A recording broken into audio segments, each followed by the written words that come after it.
PSL की ताजा खबरों के सब्सक्राइब कीजिए हमारे एमटीटी न्यूज चैनल को और इस बेल आइकन को दबा के ऑल पे सेलेक्ट कर ले, ताकि दोस्तों आपको हमारी आने वाली सभी पीएसएल की ताजा खबरों की जानकारी आपके फोन पर मिल जाए। साथियों नमस्कार, मैं कानपुर से पल्स निवेशक पीड़ित ग्राहक। आज साथियों जो हमारा लगभग 2 सप्ताह से सेबी के कार्यालय में जाने का कार्यक्रम बन रहा था, उसके जो फॉर्मेट बनाया गया था, फॉर्म बनाया गया था, सभी साथियों के कहने के अनुसार जो भी समस्याएं हैं उनके तहत सारी समस्याएं लिखी गई थी। वो निरंतर लोग बात भर रहे हैं और 15 के बाद में इसकी तैयारी भी की जाएगी। आपको बता दें कि जो 1 जनवरी से 10,000 वाले जो सुधार प्रक्रिया देखी जा रही है, पहली बात तो हमारे शुक्ला जी बता रहे हैं कि वो तो साइड खुल नहीं रही है, मोबाइल में तो खुल नहीं रही शुक्ला जी। तो हम शुक्ला जी से ही जानकारी, क्योंकि मैंने अभी तक खोला नहीं है, निरंतर थोड़ा बाहर भी रहे और थोड़ा 2-3 घटनाएं ऐसी हो गई पड़ोस में, जिसके कारण से हम उस तरफ ध्यान नहीं दे पाए। हमारे शुक्ला जी बताएंगे।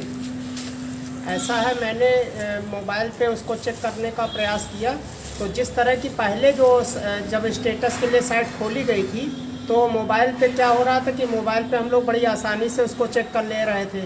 उस पर पूरा सेलेक्ट करके पूरा क्या मैसेज उसमें आ रहा है वो पूरा देख ले रहे थे।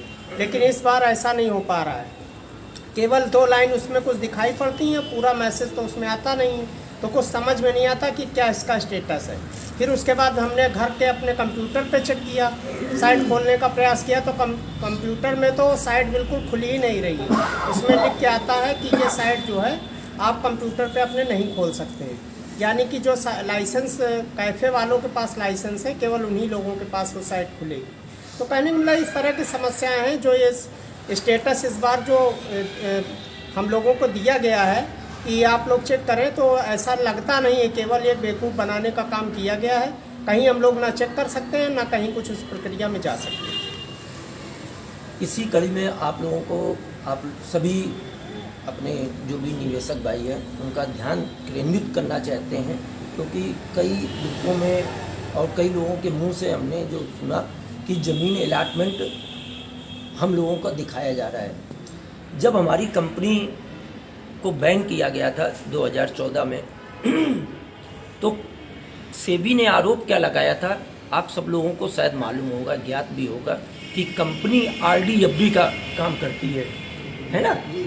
जब आरडीएफडी का काम करती है तो जमीन का बीच में नाम कैसे आ गया? और जब जमीन का नाम आप ले रहे हो तो इसका मतलब है कि कंपनी हमारी रियल एस्टेट का काम करती थी। तो सेबी तो अपने पैरों में कुल्हाड़ी मार रही है।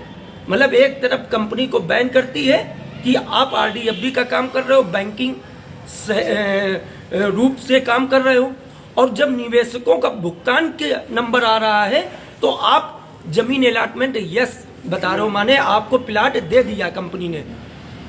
आज आपको एक घटना बताते हैं कि आज हम लोग की वो दशा हो गई है कि कंपनी ने एक्सीडेंट किया और हमारे जो सीनियर एजेंट साथी जो कंपनी के दाएं और बाएं हाथ हुआ करते थे, उन्होंने हमको आईसीयू में छोड़ दिया और उसके बाद निकल लिए।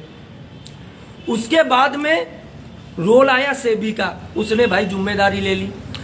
अब आईसीयू का दिन पे दिन खर्चा बढ़ता चला जा रहा है, पर भुगतान देने वाला कोई भी नहीं जिम्मेदार बन रहा है।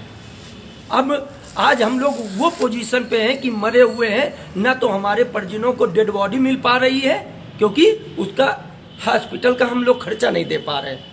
वैसे ही आज सेबी ने कंपनी को बैन कर दिया, बहुत अच्छा किया, पर अब जब भुगतान की प्रक्रिया आ रही है तो आप बता रहे हो आपका प्लाट, आपको तो प्लाट दे दिया गया, आपके नाम प्लाट कर दिया है कंपनी ने, तो आपको भुगतान की क्या ज़रूरत है?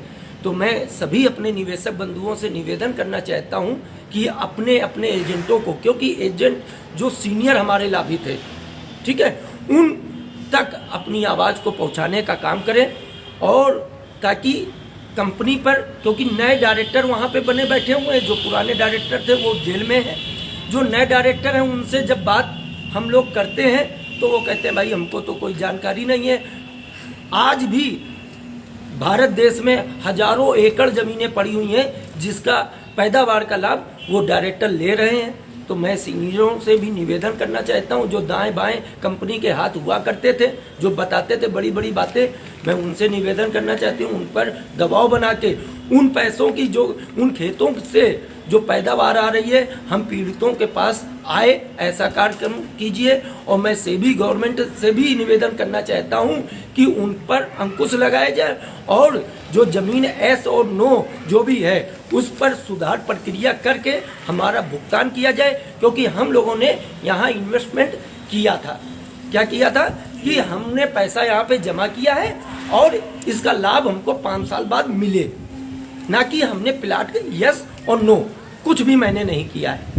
तो आप अपनी बात पे बने रहें। जो आपने कंपनी पे आरोप लगाया था कि ज़मीन का ये काम नहीं करते हैं तो अब भुगतान आपको देना है, तो वो बात आप ना करिए कि आप अपनी बातों पर ही फंस रहे हैं।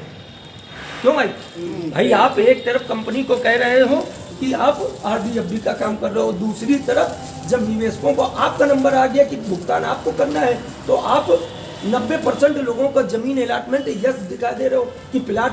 भाई हमारा अगर अलॉटमेंट है यस तो आप हमको कंपनी की बताइए मेरी जमीन कहाँ पे है? बॉन्ड मेरे पास, बॉन्ड मेरे पास है।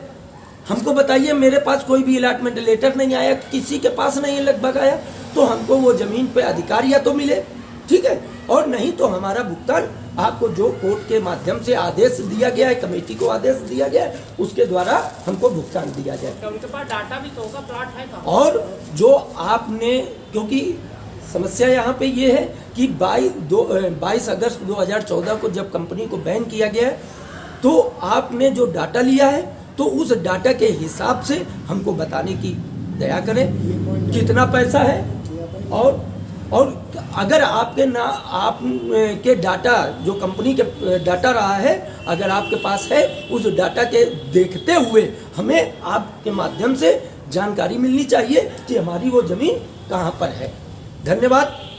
आज रविवार की बैठक में बहुत कम साथी आए हैं, सर्दी का मौसम है और आगे हम चाहते हैं कि अधिक से अधिक लोग आए और अपने सीनियर और अपने एजेंट साथियों पर अधिक से अधिक ये बात करें ताकि सेबी पर दबाव बनाया जा सके, ताकि कंपनी पर दबाव बनाया जा सके क्योंकि कंपनी के आज भी डायरेक्टर कुछ हमारे ही पैसों की ली हुई ज़मीनों की पैदावार ऐशो आराम में अपने परिवारों को करा रहे हैं।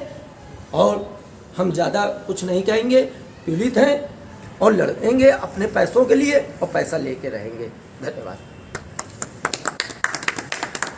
एक बात और बताना चाहते हैं कि अभी 3 दिनों से जानकारी मिली है कि हैदराबाद में सेबी कार्यालय से एक नंबर जारी हुआ है। उस नंबर के माध्यम से ये बोला जा रहा है कि 2 या 3 महीने में आप लोगों का पेमेंट हो जाएगा, आप लोग ईमेल के माध्यम से पेपर भेजिए।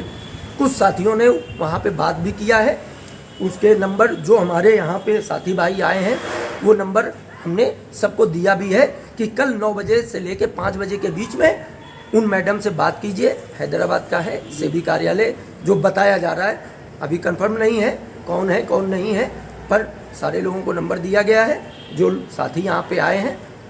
तो मैं सभी साथियों से निवेदन करूँगा उस नंबर पर आप लोग भी बात कीजिए।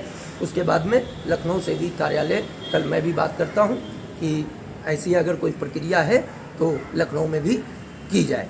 धन्यवाद।